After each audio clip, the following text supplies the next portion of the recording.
Klase sa mga pampublikong paaralan sususpindihin mula May 2 hanggang 13 para bigyang daan ang mga aktibidad na may kaugnayan sa eleksyon. Narito ang report. Inanunsyo ng Department of Education ang suspensyon ng klase mula May 2 hanggang May 13 sa lahat ng pampublikong paaralan sa bansa. Ayon sa COMELEC, gagamitin ng mga paaralan bilang paghahanda sa nalalapit na araw ng eleksyon hanggang sa bilangan ng boto. Marami rin umano sa mga guro ang magsisilbi sa eleksyon. Pero ang mga guro po sir ay inaasahan pa rin na mag-report sa kanilang paaralan sa mga araw na walang election-related duties o activities. Nakahanda na mga guro sa Dagupan City para magsilbi sa eleksyon. Handa na rin ang mga paaralan na gagamitin bilang polling precincts. Pina-finalize po natin yung bilang ng mga teachers na mag-serve sa araw ng halalan.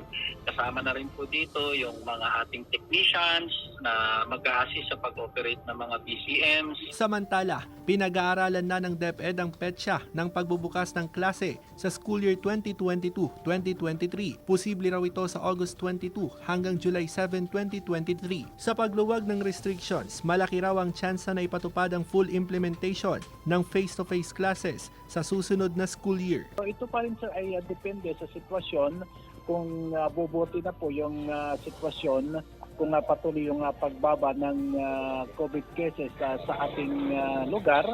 Pero ito sir ay naayon pa rin sa mga patakaran. Kasama si Henry Domincil, Russell Simorio, Balitang Amyanan.